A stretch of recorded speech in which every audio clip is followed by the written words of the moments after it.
नमस्कार, मैं हूं Parmeshwari Painkra. Welcome to my YouTube channel Painkra LLB में आपका स्वागत है। आज हम चर्चा करेंगे सुप्रीम कोर्ट के एक लेटेस्ट जजमेंट के बारे में जो धारा 498A के अंतर्गत है।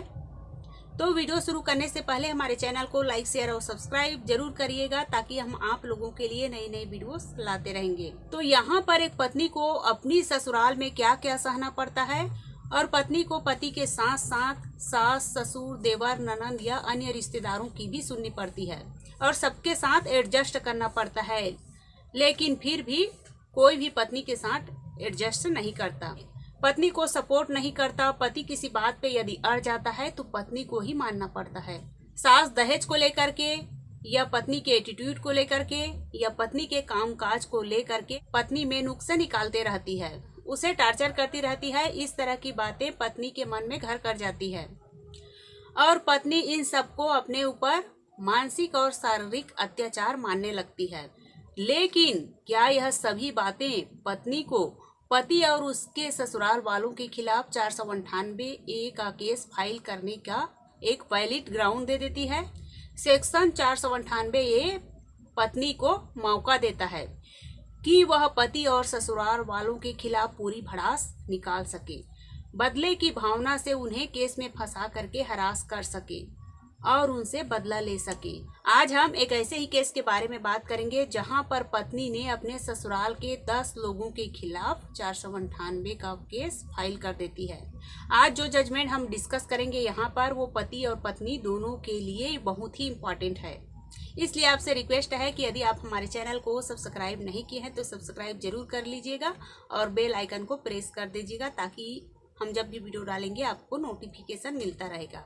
अब हम इस केस में आ जाते हैं। इस केस में एक पत्नी के द्वारा अपने पति और उसके परिवार वालों के खिलाफ 498 का केस FIR करा देती है। यहाँ पर यह बताना जरूरी है कि FIR में ससुराल के 10 लोगों को आरोपी बनाया गया था, जिसमें पति भी शामिल था। अपनी कंप्लेंट में पत्नी के द्वारा यह बताया गया था कि उसकी शादी सन 2014 में हुई थी और शादी के बाद उसे बेटियां भी पैदा हुई।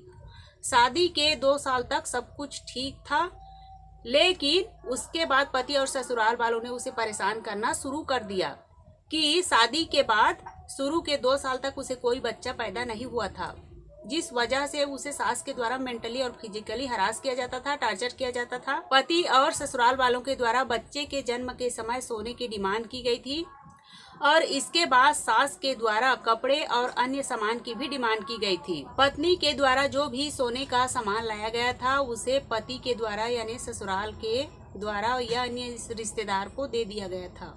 पत्नी ने और कई भी घटनाएं बताए हैं, एलिगेशन लगाए हैं, जैसे कि उसे रूम में अकेला छोड़ दिया जाता था और पति के द्वारा यह कहा जाता था कि वह किसी और लड़की से शादी कर लेगा, पत्नी को चूहे मारने वाली दवाई देकर उसे मार देगा। प्रकार पत्नी का यह भी आरोप था कि उस पर पत्नी की बहन से फोन पर बात करने का प्रेशर बनाया जाता था और जब भी बच्चे बीमार होते थे तो उसे अंग्रेजी दवाई यानी कि एलोपैथिक दवाई दी जाती थी, जबकि पत्नी को आयुर्वेदिक दवाई पर भरोसा थी। 7 साल तक पति और उसके ससुराल वालों ने पत्नी को इतना परेशान किया था कि उस टेंशन से पत्नी के पिता की मृत्यु भी हो गई थी।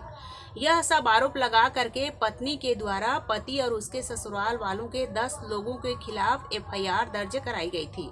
पुलिस के द्वारा इन्वेस्टिगेशन करके कोर्ट में चालान पेश किया गया। इसके बाद पति और सभी परिवार के सदस्यों के द्वारा पत्नी के 498 के केस को खत्म करने के लिए हाई कोर्ट में क्वेशिंग पिटीशन लगाई गई। हाई कोर्ट ने ऑब्जर्व किया कि 10 में से केवल 2 लोगों को छोड़कर किसी के खिलाफ कोई स्पेसिफिक आरोप नहीं था, यानी कि पत्नी के द्वारा ज्यादातर एलिगेशन बहुत ही जनरल नेचर प्रकृति के थे, जिसमें कि आरोपी के द्वारा क्या ऑफेंस किया गया, किस तरह से पत्नी को तंग किया गया, कोई डेट, कोई टाइम, कोई महीना, कहीं पर भी कुछ भी स्पेसिफिकली मेंशन नहीं थी। यानी कि केवल 498A का केस झूठा फंसाने के मंशा से आरोप लगाए गए थे और न ही कोई एविडेंस था। के बाद हाई कोर्ट के द्वारा 498 के केस को लेकर के और पत्नी के रवैये को लेकर के कुछ इम्पोर्टेंट टिप्पणी की गई। इस केस में हाई कोर्ट का यह कहना था कि ज्यादातर केसेस में पत्नियों के द्वारा 498A का मिसयूज किया जाता है। पति पत्नी के बीच में जो छोटे मोटे डिफरेंसेस होती है, छोटी मोटी नोकझोंक होती है, ये बढ़ा चढ़ा करके बेवजह से ससुराल वालों के खिलाफ सभी परिवार वालों को हरास करने की मंशा से अननेसेसरी 498 का केस फाइल कर दिया जाता है और जिसे अननेसेसरी कोर्ट के सामने लाया जाता है और पति पत्नी के आपसी डिस्प्यूट को लेकर के बाकी फैमिली मेंबर्स को बेवजह से आरोपी बना दिया जाता है, जबकि उनका किसी भी तरह से पति पत्नी के लाइफ में इंटरफेरेंस नहीं होता है। हाई कोर्ट का यह भी कहना था कि जो पति पत्नी के बीच में जो डिफरेंसेस होते हैं वो भी छोटे मोटे हैं, लेकिन उन्हें बढ़ा चढ़ा करके 498A के दायरे में लाने की कोशिश की जाती है। इस केस में पति पत्नी के बीच में जो डिफरेंस पैदा हुए हैं वो तब हुए जब कोविड के दौरान पत्नी की माँ की डेथ हो गई थी, लेकिन उस समय कोविड था और उनके बच्चे भी बहुत छोटे थे, जिस वजह से पति ने पत्नी को अपनी मां के संस्कार में जाने से मना कर दिया और पति पत्नी के बीच में इसी बात को लेकर के डिफरेंसेस शुरू हो गए और पत्नी ने अल्टीमेटली इन्हीं सबको बेस बनाकर 498 का केस फाइल कर देती है। हाई कोर्ट के द्वारा यह भी ऑब्जर्व किया गया कि पति पत्नी मुंबई में रहते थे, जबकि 10 आरोपी में से 8 आरोपी मुंबई में नहीं रहते थे, अर्थात बाकी ससुराल वालों का पति पत्नी के लाइफ में किसी भी तरह का कोई इंटरफेयर नहीं था और वह किसी भी तरह से पत्नी पर क्रूरटी नहीं कर सकते थे। इस केस में माननीय सुप्रीम कोर्ट की 3 लैंडमार्क जजमेंट को रिफर किया गया है। पहली जजमेंट है कह कसा वर्सेस स्टेट ऑफ बिहार, दूसरी जजमेंट थी Rajesh Sharma versus state of UP और तीसरी जजमेंट थी Subba Rao versus state of Telangana. इन तीनों जजमेंट में माननीय सुप्रीम कोर्ट के द्वारा यह क्लियर किया गया था कि जहां पर किसी भी तरह का कोई स्पेसिफिक एलिगेशन नहीं है, आरोपी के द्वारा क्या रोल प्ले किया गया है यह नहीं बताया गया है, तो ऐसे में जो भी आरोप है वह सामान्य आरोप है, तो ये जनरल और केवल एलिगेशन माने जाएंगे।